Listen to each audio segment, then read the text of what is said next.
Dando continuidade à unidade 3, temos aqui, vou apresentar para vocês o que seria a última classificação de herbicida, que seria modo de ação. Tá?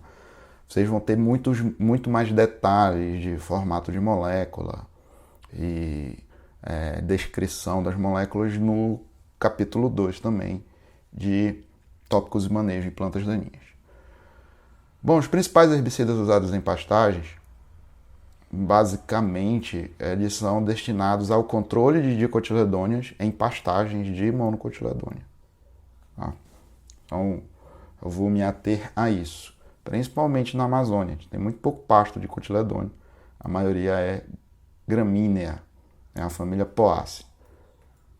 Tá? O principal deles, e vocês vão se deparar com esses herbicidas, quem for trabalhar com pastagem, vocês vão se deparar com esses herbicidas a vida toda, são os mimetizadores de auxina.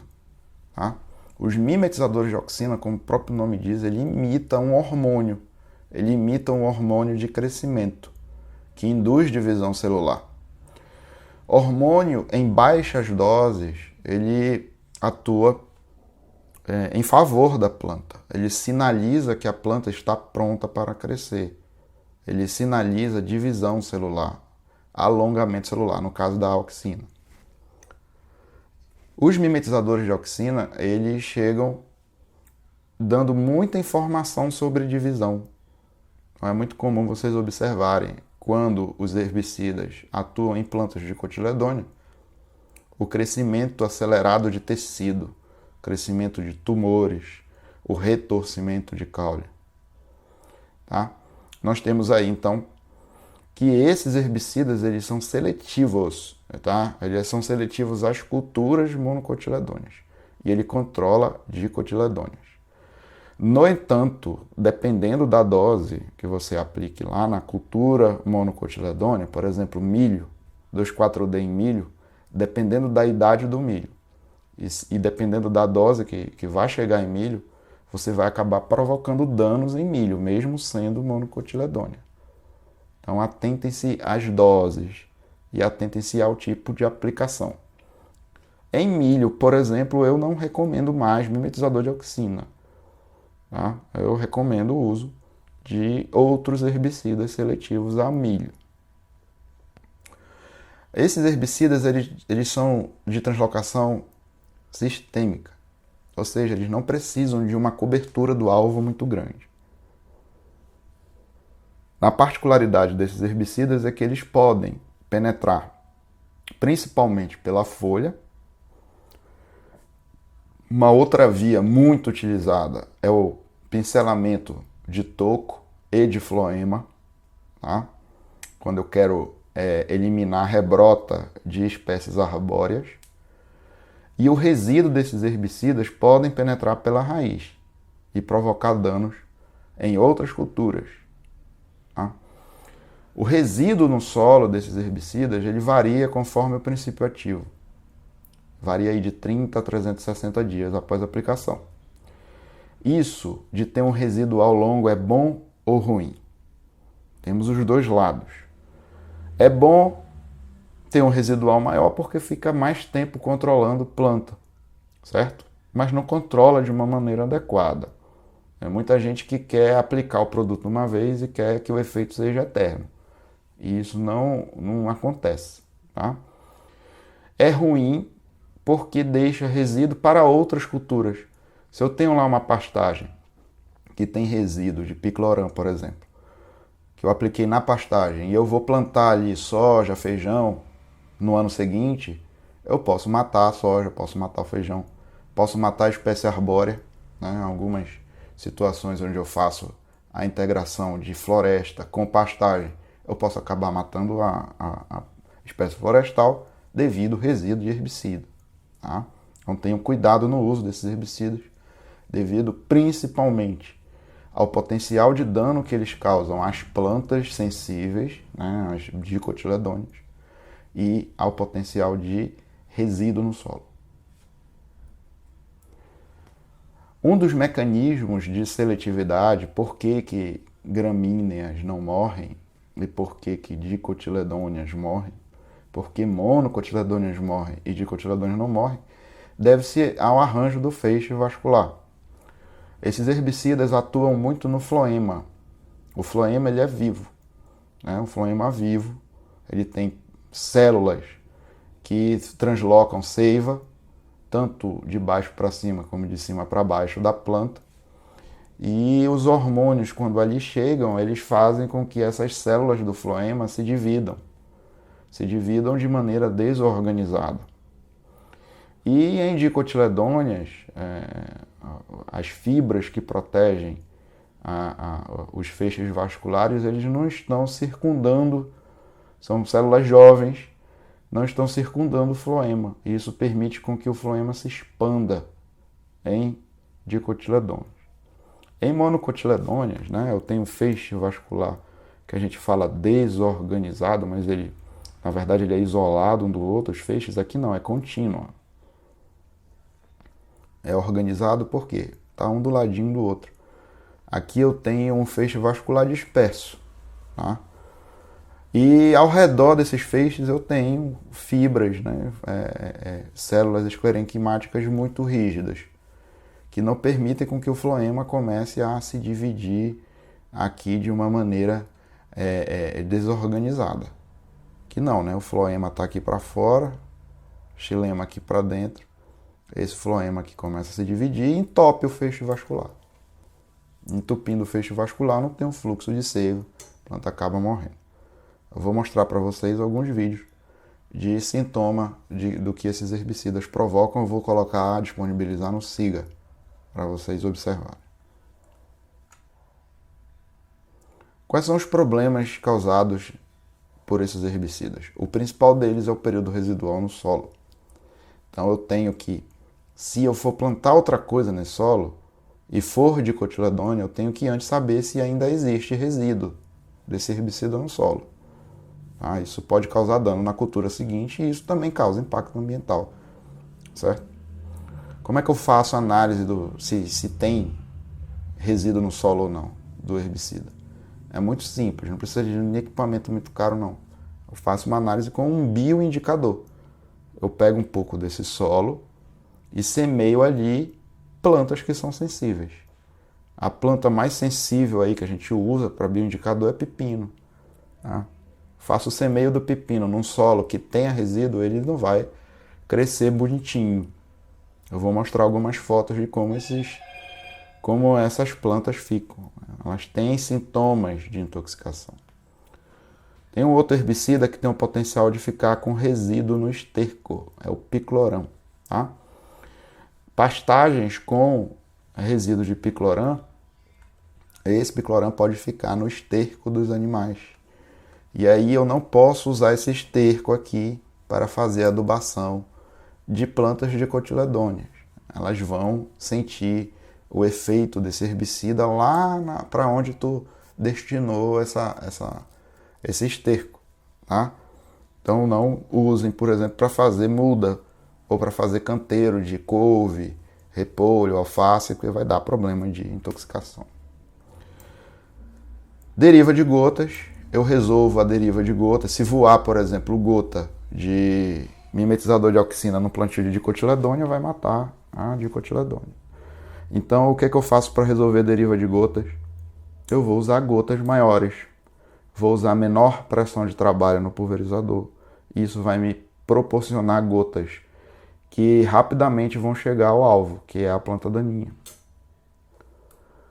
Equipamentos de aplicação mal lavados, né? Você usa lá, quando você usa herbicida, mimetizador de auxina, você tem que usar esse pulverizador apenas para esse fim, tá?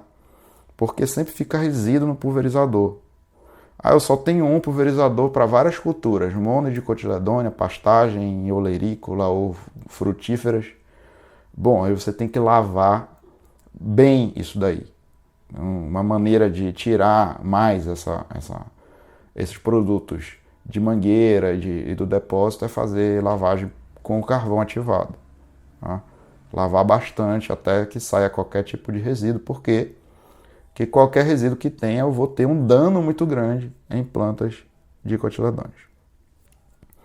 E a contaminação de água para irrigação, que pode ser feito aí por carry-over, que é quando há o deslocamento de partículas superficiais do solo junto com o resíduo de herbicida, que chega aí até a água de irrigação, que pode contaminar plantio ao redor, ao lado. Isso pode dar problemas judiciais. Tá? Aqui eu tenho um exemplo de uma planta de café com resíduo de picloram no solo. Vocês observem aí que a planta tem retorcimento do caule, tem superbrotação, crestamento da folha, tá? Enovelamento da parte superior. Então isso tudo é provocado pela ação do herbicida que mimetiza, que imita um hormônio, que é a auxina. E aqui eu tenho, por exemplo, um pé de café, que os dois têm a mesma idade, tá? Aqui eu tenho uma planta de café num solo onde não tem resíduo de herbicida, e aqui essa muda de café foi plantada 80 dias após a aplicação de picloram. Então aqui eu tenho um efeito danoso muito visível entre esses dois tratamentos aqui. E aqui eu tenho um exemplo de bioindicador com pepino, tá? Que eu tenho vasinhos muito pequenos, né? Que vocês podem fazer essa análise com bioindicador. Aqui 40 dias após a aplicação de um herbicida mimetizador de auxina. E aqui 180 dias após a aplicação de um herbicida mimetizador de auxina. Aqui no A é a testemunha, onde não houve aplicação. Tá? E os outros demais tiveram aplicação. Vamos ver aqui. Esse herbicida, ele deixa dano aos 40 dias. 6 meses após a aplicação, ele ainda tem dano. Se ainda tem dano, como é que eu sei que tem dano? Aqui eu tenho um dano devido a uma maior quantidade de herbicida. E aqui foi diluindo o efeito do herbicida, mas olha, eu tenho um efeito hormonal, né? Eu tenho uma planta que acabou crescendo muito. Mas isso daqui é danoso. Essa planta vai acabar morrendo. E aqui ainda tem resíduo. Ou seja, se isso daqui fosse uma fazenda, eu não poderia plantar no lote B e nem no lote C uma planta de dicotiledônea. Por quê? Porque ainda tem resíduo. Eu consigo quantificar a quantidade de resíduo que tem aqui com o bioindicador? Não. Eu não posso. Eu só afirmo se tem ou não.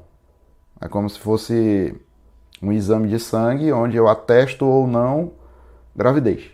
É sim ou não. Tá? A quantidade de hormônio eu consigo determinar? Consigo. Tá? Mas aqui no bioindicador não. Eu teria que fazer uma análise aí de outros tipos de análise. Tá? E aqui eu tenho que o D já está bom. Ele já está igual a testemunha. Ele já está igual ao que não recebeu. Então aqui eu posso plantar, aqui eu não tenho resíduo. O nome dessa análise é análise de bioindicador com pepino. Simples assim. Antes de mudar, alterar a sua pastagem para plantar uma dicotiledônea, faça análise de bioindicador. Quais são as principais moléculas que vocês vão encontrar no mercado? Vocês vão encontrar moléculas com princípio ativo puro, em diferentes concentrações, e vocês vão encontrar moléculas, formulações comerciais com mistura. Tá? Então nós temos aí dos 4D, é o mais antigo deles, e ele é utilizado se você quer matar planta daninha herbácea. Tá? Ervas. Ele não mata árvores. Tá? O picloram, ele mata plantas arbóreas. Ele não vai sumir com a árvore da tua frente. Ele vai matar a árvore e tu tem que tirar ela de lá. Ou então tu tira a árvore de lá e mata a rebrota. Mata o toco. Tá certo? E de aplicações de mistura, eu tenho eu tenho o triclopir, tá? Que é um herbicida muito utilizado, inclusive para gramado. Tá? Um herbicida que causa muito pouco dano em gramados. Fluroxipir, eu tenho a mistura deles. Tá? Eu tenho agora o aminopiralide, que é uma molécula muito interessante de controle de infestação mista de herbácea mais arbórea, tá? Que são as moléculas mais recentes, os nomes comerciais mais recentes, né? Esses herbicidas eu posso aplicar em área total, ou seja, em cima de tudo. Por quê? Porque não vai matar a pastagem. Posso aplicar de avião, posso aplicar com barra curta. E eu posso fazer aplicação no toco. O que é aplicação no toco, gente? É quando você tem que tirar uma árvore dali, uma espécie arbórea, que se você pulverizar, ela vai só desfolhar e vai continuar aquela massa vegetal ali, permitindo o rebrota. Então, como é que é feita a aplicação no toco? Tá? Isso é muito usual em pastagem. Aplicação no toco, eu preciso de alguém para tirar a árvore, cortar a espécie arbórea e fazer a aplicação no toco com ou o produto puro, fazendo pincelamento, ou permitindo alguma diluição em água. O importante é que esse corte da planta ele deve ser feito em bisel. Tá? Feito em bisel por quê? Para eu ter uma maior área de superfície aqui de absorção do herbicida. Qual é a função desse herbicida? É penetrar no toco e matar a rebrota dessa árvore. Se você não aplicar, ela pode rebrotar. Aí eu não tenho efeito do produto. A outra coisa, eu não posso cortar reto. Tá? Aqui eu tenho uma menor área de contato. E o mais importante, tem que ser feito o corte, e imediatamente após o corte, a aplicação. Se eu cortar, esperar o outro dia, eu vou ter aqui em cima a produção de resina, que vai impermeabilizar a entrada do produto. E aí eu não vou ter efeito.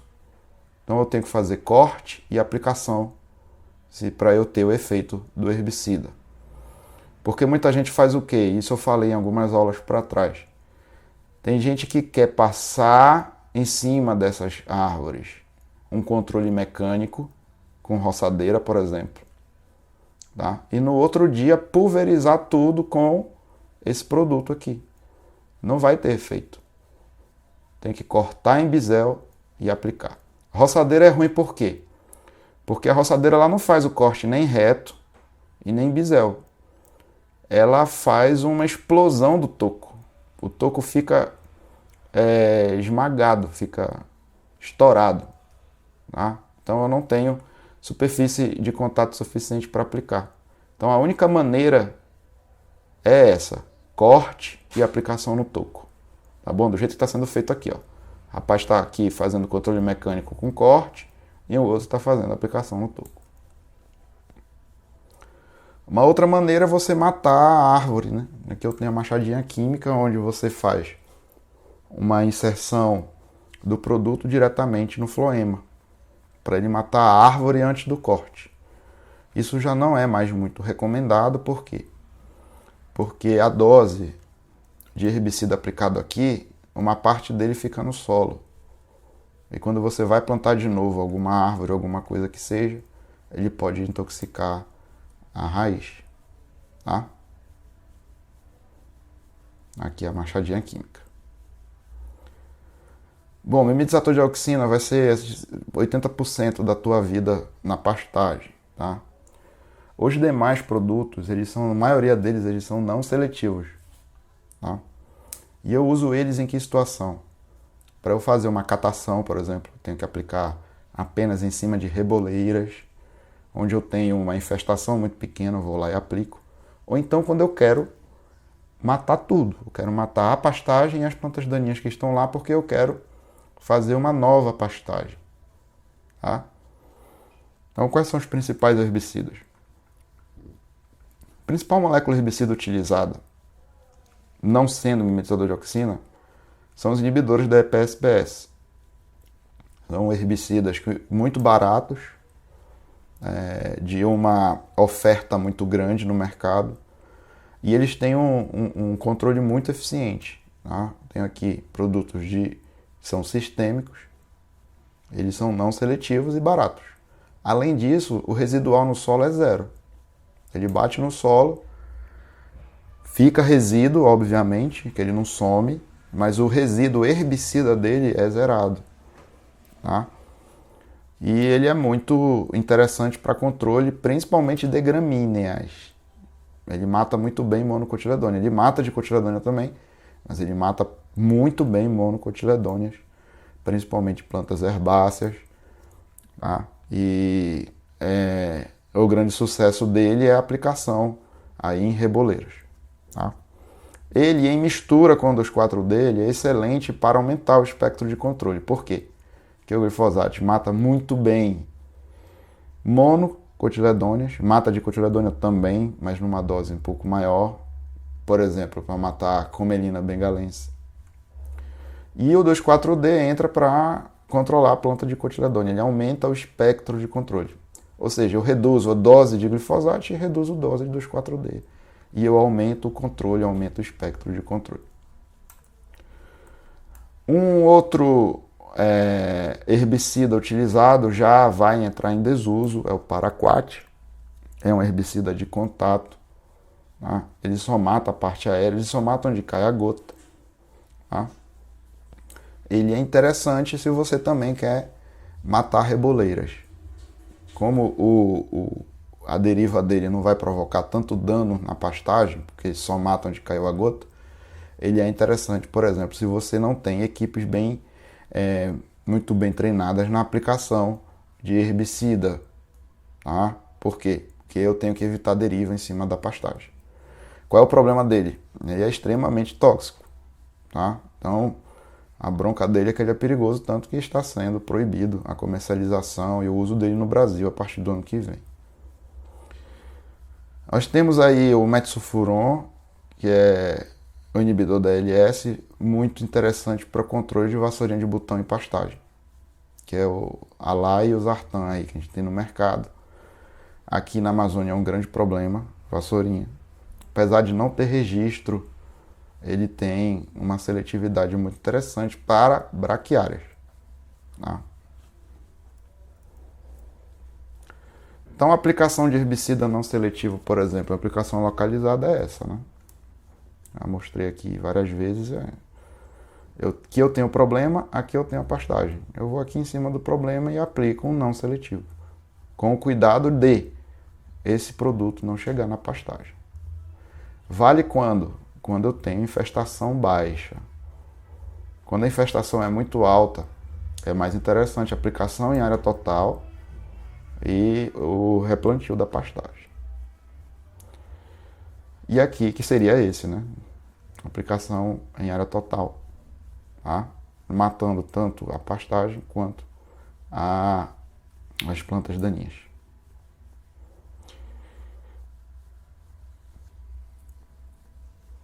Beleza, gente, então tudo bem?